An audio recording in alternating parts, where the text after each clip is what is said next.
Assalamualaikum warahmatullahi wabarakatuh.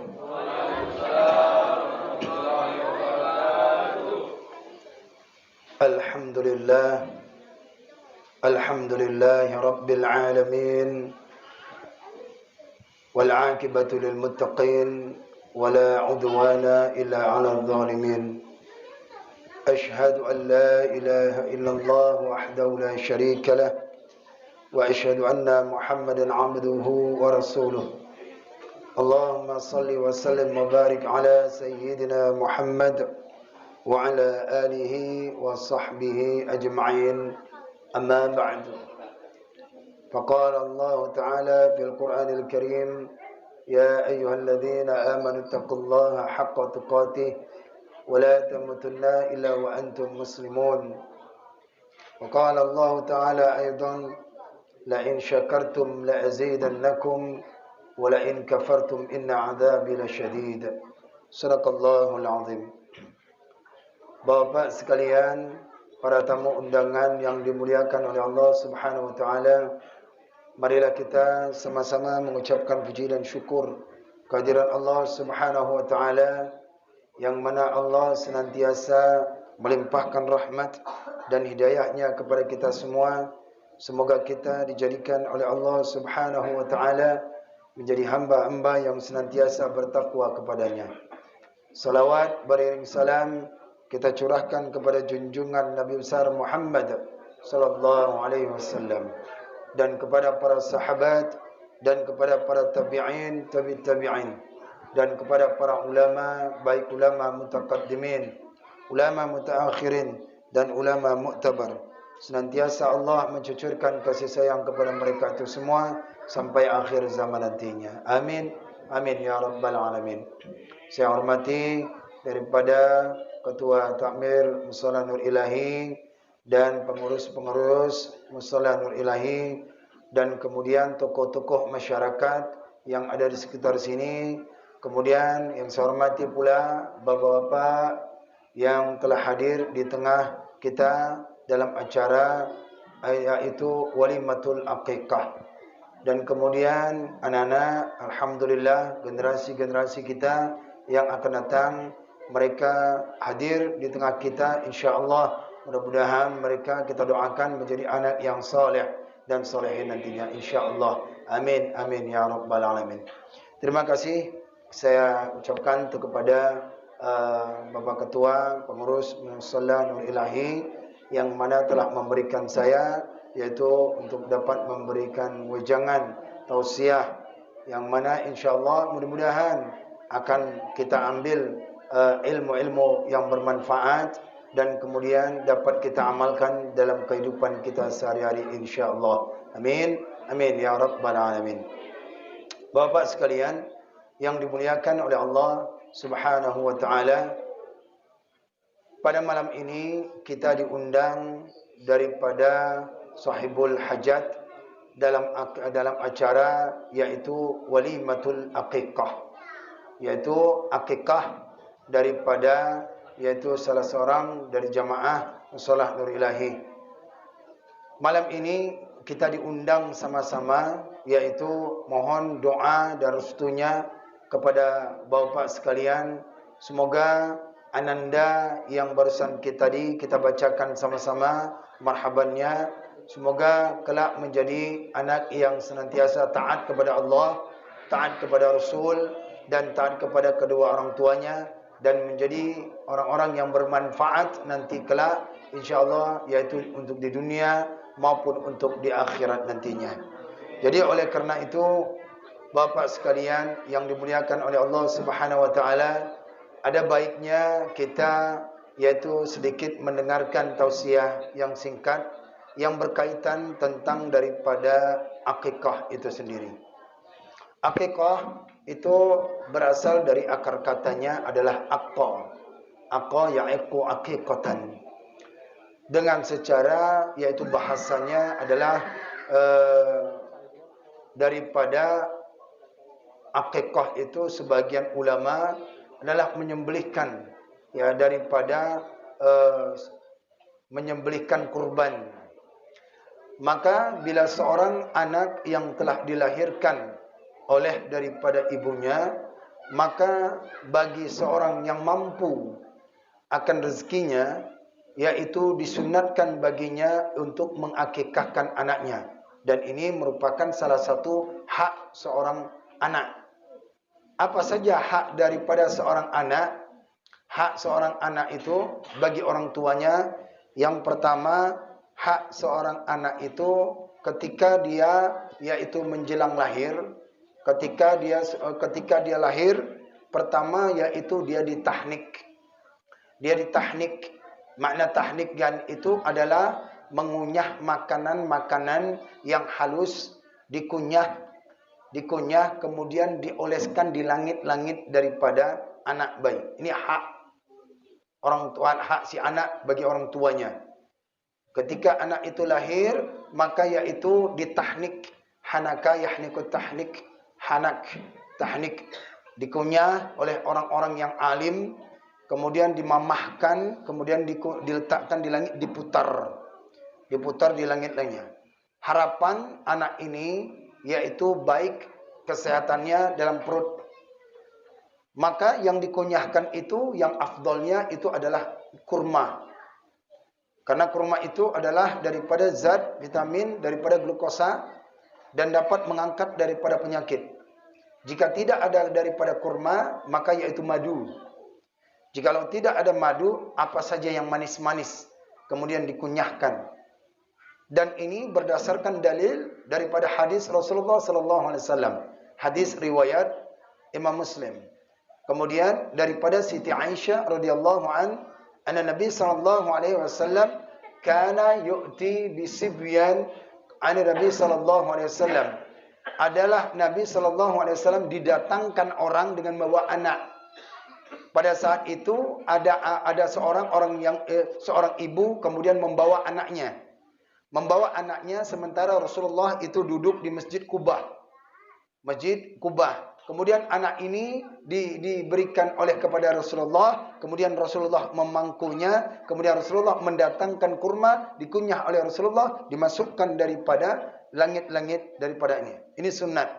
Makanya ketika ditahnikkan itu sunnatnya orang-orang yang saleh, orang yang alim, supaya turun kealimannya kepada si anak, supaya turun kesolehannya kepada si anak. Itu dikunyah. Biasanya orang-orang yang dituakan dalam satu kampung, lagi taat dia. Jadi kalau yang mengunyahkan itu ahli maksiat, anak itu nanti ahli maksiat.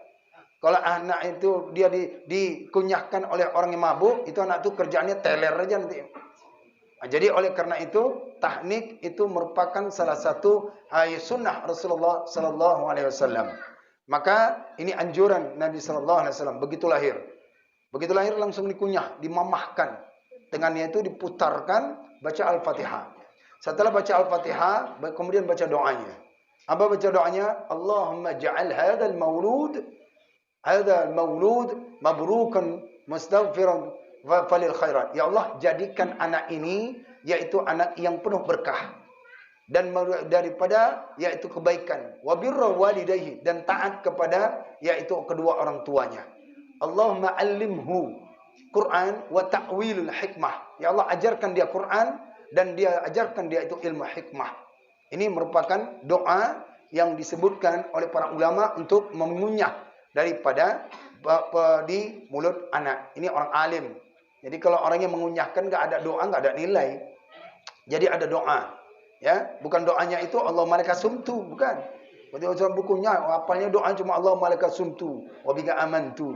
Bukan. Jadi oleh karena itu, ini ada hak si anak adalah kemudian ditahnik. Yang kemudian hak si anak itu lagi apa dia? Kemudian si anak kemudian diberi nama. Diberi nama. Salah satu ini nama adalah identitas daripada seorang anak. Maka diberilah nama dia. Kalau dia laki-laki itu makanya Abdurrahman atau Abdurrahim. Bila dia tidak nama itu, maka gandengkan dengan nama Muhammad. Namanya itu adalah Muhammad. Kelak nanti di hari kiamat, itu yang terpanggil lebih dahulu orang yang namanya ada Muhammad.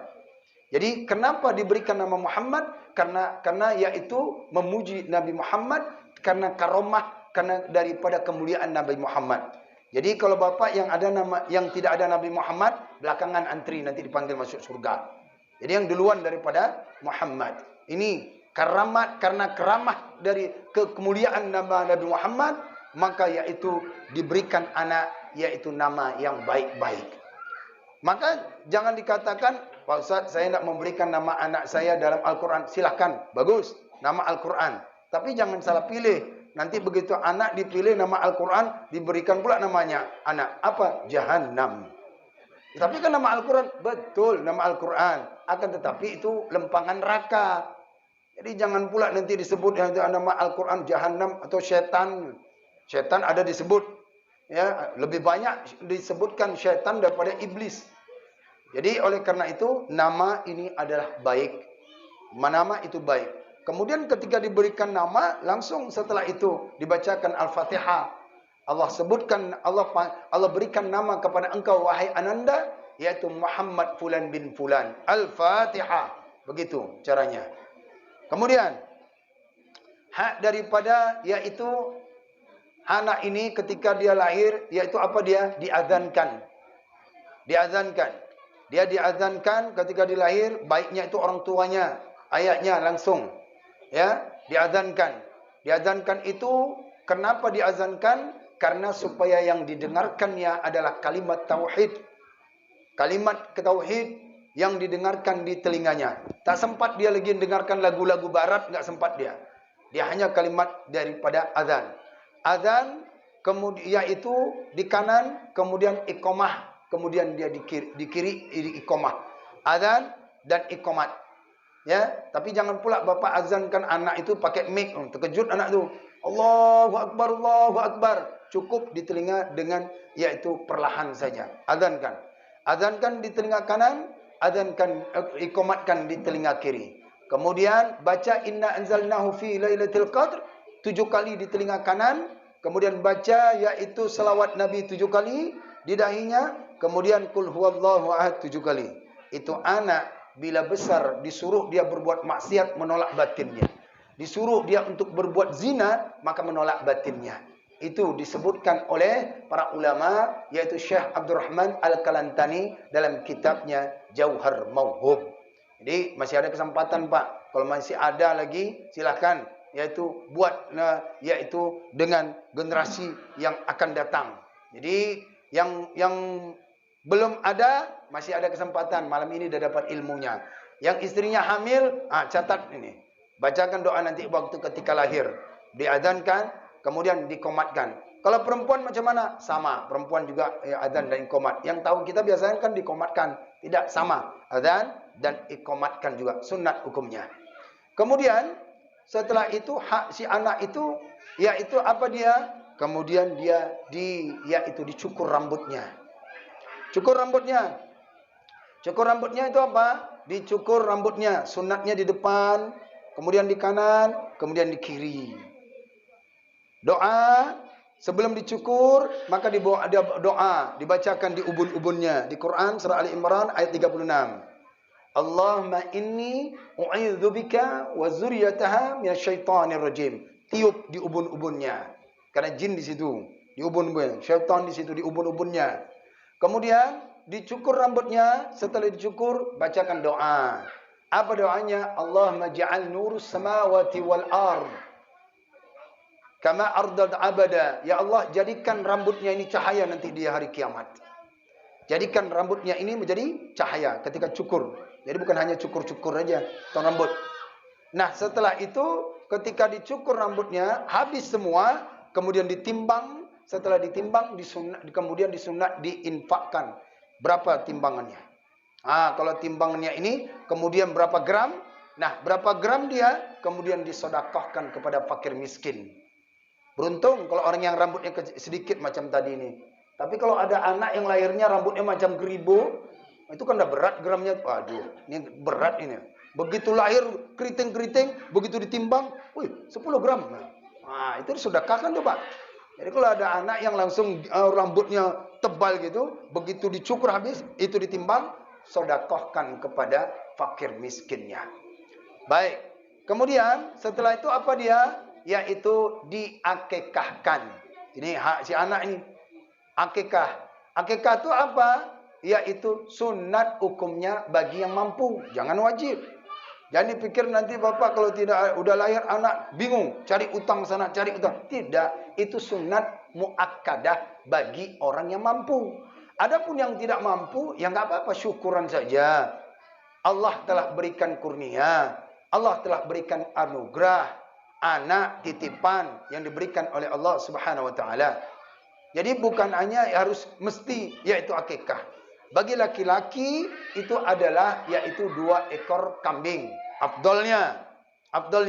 Bila dia tidak mampu, maka boleh 1 ekor. Boleh ya, boleh, bukan sunat. Sunatnya 2 dalam mazhab Syafi'i.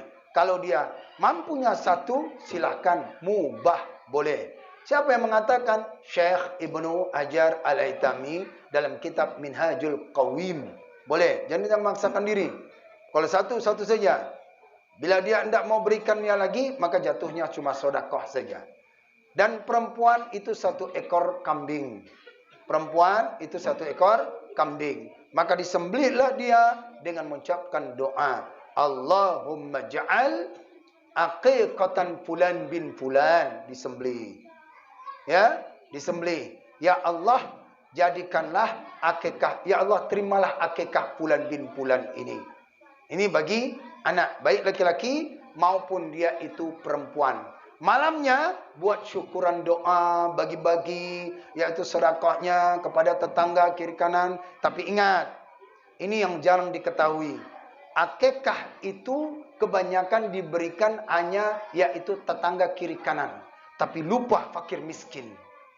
Maka fakir miskin yang utama. Bila salah satu aja mereka itu makan, maka itu sah akikahnya. Jika akikah tidak diberikan fakir miskin, yaitu tidak mereka merasakan, maka akikah itu berbentuk sedekah, bukan akikah. Jadi oleh karena itu, undang fakir miskin. Duluan mereka makan, baru kita. Utamakan mereka. Karena disebut diberikan itu akikah kepada fakir miskin. Setelah itu baru tetangga kiri kanan, kemudian tamu-tamu. Kalau dapat, undang mereka, duduk bersama dengan mereka, kita makan barengan. Karena doa mereka mustajab. Karena doa mereka dikabulkan oleh Allah Subhanahu wa taala. Jadi, oleh karena itu, yaitu diberikanlah akikah kepada fakir miskin dan kemudian sunat. Bagi orang yang itu dia kurban akikah. Tapi bagi dia nazar, andai kata anakku ini laki-laki, maka aku akan kurban akikah. Ternyata anaknya laki-laki. Saat itu anaknya, maka kurbannya yang sahibul hajat, satu keluarga tak boleh makan daripada apa yang dinazarkan. Kalau dia makan, berarti utang. Ada sebagian pendapat ulama, seberapa banyak dia makan. Ada sebagian lagi, 1 ekor lagi. Jadi itu butuhnya ilmu tentang bab akikah. Nah, betul bab akikah, bila dia hendak akikah, bila dia hendak zakat, bab zakat harus dikuasakan. Bila dia salat, bab salat harus dikuasakan. Itu yang pertama. Yang kedua, bila seorang itu dia akikah, maka berakikah belum sanggup dia 7 hari, sunatnya 7 hari, maka 14 hari. Jika dia tidak mampu, maka yaitu 21 hari. Juga tidak mampu, maka yaitu masa nifas. Tak mampu juga, terus sampai setahun dan sampai anak ini sebelum baligh. Kalau sudah anak baligh, baik itu gugurlah tanggung jawab daripada orang tua untuk mengakikahkan daripada anaknya. Kalau anak itu sudah baligh, maka anak itulah mengakikahkan dirinya. Hukumnya mubah, boleh. Jadi tidak sunat lagi. Itu pun dia sudah lepas tanggung jawab daripada orang tua, karena dia sudah baligh. Tapi bila seorang itu, dia itu meninggal, maka yaitu adalah akikahnya, maka akikah yaitu diakikahkan bila orang itu berwasiat. Kalau baligh. Tapi kalau dia belum baligh, masih anak kecil, umur yaitu di bawah daripada baligh, meninggal tanpa ada wasiat, orang tuanya masih tetap berkewajiban untuk mengakikahkan anaknya. Maka seorang anak tak boleh dia itu mengakikahkan orang tuanya kalau tidak ada wasiat. Kalau ada wasiat baru yaitu dikerjakan. Tapi bila dia tidak ada wasiat, maka dia kerjakan. Itu bila ada rezeki. Jangan memaksakan diri. Ini akikah. Jadi kalau bapak yang saat ini, waktu masanya itu masa bayi, sampai belum balik, itu belum akikah. Itu belum akikah. Sampai sekarang ini, itu belum juga akikah. Maka bapak-bapak yang hadir di sini, boleh mengakikahkan dirinya sendiri. Tapi jangan pula bapak minta diayunkan. Begitu dia akikah, diundang sama ketua, diundang sama musola, yaitu minta diayunkan pula. Dipikir tamu-tamu, cucunya, rupanya kakeknya. Marhaban ya nurul aini, marhaban, marhaban. Begitu dia lihat, wah, udah berubah rupanya. Jadi bapak kalau sudah mau akikah, jangan bilang, udah sebutkan ya, Pak, ayo Pak datang. Ada Pak acara, ada syukuran dikit. Untuk diri sendiri. Tapi kalau anak-anak dulu, ya. Dah, kemudian yaitu bapak akikah. Ada pula lagi, kalau misalnya belum akikah tak boleh kurban. Itu fatwa dari mana? Kata mana? Kurban, akikah. Tak sama. Kalau kurban diberikan dia mentah, kalau akikah diberikan dia masak. Kalau kurban setiap tahun, kalau akikah seumur hidup sekali. Kalau kurban itu dia waktunya di hari raya, Idul Adha. Kalau akikah kapan aja, asalkan mampu. Jadi berbeda, nggak ada kaitannya. Jadi artinya kalau orang itu tidak bertepatan rezekinya, yaitu ketika ada hari raya kurban Idul Adha yang diutamakan. Tapi kalau dia rezekinya sebelum Idul Adha untuk akikah dulu. Nggak apa-apa. Ini jangan pula. Kadang-kadang yang kita lihat, ya kebanyakan ini, di situ hari raya kurban, di situ akikah. Kapan dia yaitu daripada kurbannya? Sementara di kurban itu, sebanyak bulu-bulu yang ada yang di kambing atau sapi itu, itulah kendaraan dia, itulah kebaikan dia. Jadi seumur hidup sekali. Kalau akikah ini tiap tahun ada rezeki. Jadi berbeda. Mana akikah, mana yang disebut dengan kurban. Walaupun sama-sama yaitu kurban. Satu kurban akikah, satu kurban nazar. Yaitu satu kurban yaitu Idul Adha. Nazar berbeda. Berbeda, nazar tidak boleh dimakan oleh daripada yang itu sahibul hajat.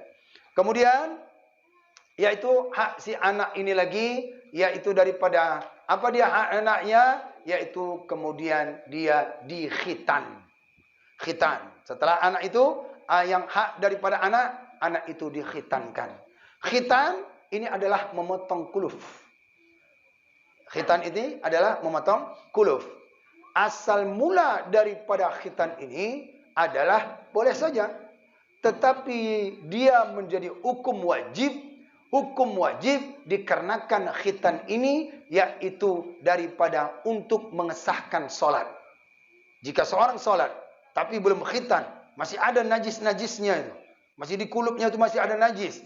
Maka itu dia, yaitu tidak sah solatnya. Makanya anak-anak, bila dia masuk ke saf, itu lihat dulu ada khitan, masih bawa najis itu. Suruh belakang. Dia sebagai tabir. Dia sebagai saf untuk antara laki-laki dewasa dan di belakang. Nah, khitan itu adalah yang mengesahkan untuk dia solat. Makanya kaedah usul fikih itu mengatakan apa? Lil wasail hukmul maqasid. Lil wasail hukmul maqasid. Bagi wasilah-wasilah itu hukum tujuan tersebut. Artinya apa? Jadi wajib. Hukumnya jadi wajib. Contoh, tangga untuk naik di atas ini, tangga ini biasa, nggak ada pengaruh apa-apa. Tapi ketika kita hendak naik kemari, kita harus membutuhkan tangga. Nah, tangga ini jadi wajib. Tangga ini jadi wasilah. Tangganya jadi wasilah. Maka wasilah ini jadilah wajib. Naik ke menara untuk memperbaiki daripada toa. Terus macam mana naiknya kalau nggak ada tangga? Maka tangga itu bagian daripada yang tujuan. Salat itu wajib. Khitan itu wasilah untuk daripada mengesahkan daripada salat. Maka kaidah hukumnya lil wasail hukmul maqasid. Wasilah-wasilah itu hukum, yaitu tujuan. Jadi oleh karena itu, jika itu anak kita yang sudah sampai khitan, haknya harus dipenuhi. Kemudian dia didoakan, kemudian dia disedekahkan, kemudian ajarkan berikutnya anak-anak untuk belajar sholat. Sholat ini penting. Tujuannya apa? Supaya mereka terbiasa nanti ketika baligh. Ketika balik mereka itu sudah terbiasa untuk daripada sholat. Maka dibiasakan. Hak anak ini belajar sholat, belajar sholat, belajar sholat. Maka belajar sholat itu di rumah dididik. Baru dia ke masjid atau ke musola. Jadi jangan sampai tiba di masjid. Akhirnya takmir masjid nggak sholat. Sibuk ngurusin anak orang ini aja. Sebenarnya harus ada tahu etika. Nah itu masjid. Kalau anak yang di masjid atau di musola. Itu anak itu harus mumayyiz. Makna mumayyiz, tahu membedakan mana baik, mana buruk. Oh, ini tak boleh ini. Ini buat ribut orang nih. Nah, itu berarti mumayyiz. Kalau belum mumayyiz, itu harus dididik orang tuanya. Kalau dapat orang tuanya juga sholat. Ini kadang enggak. Anaknya sholat, tuh orang tuanya tak sholat. Harus pergi sini, sana. Oh, jadi buat ribut lah di musola itu. Jadi oleh karena itu, dampingi anak, letak di samping kita. Begini sholatnya, begini sholatnya. Jadi anak itu mendapatkan ilmu dari orang tuanya dulu. Barulah nanti ngikut yang lain. Itu hak anak yang harus dipenuhi daripada orang tua. Jadi oleh karena itu, dengan tausiah singkat ini, Bapak sekalian yang dimuliakan oleh Allah Subhanahu wa taala, mudah-mudahan kita doakan malam ini yaitu akikah diterima oleh Allah Subhanahu wa taala bagi ananda. Mudah-mudahan kita doakan menjadi anak yang taat kepada Allah, taat kepada Rasulullah, dan taat kepada kedua orang tuanya, dan bermanfaat bagi kita semua, baik itu di dunia maupun untuk di akhirat kelak nantinya, insyaallah. Amin. Amin ya rabbal alamin. Itu saja. Mohon maaf atas segala kekurangan. Assalamualaikum warahmatullahi wabarakatuh.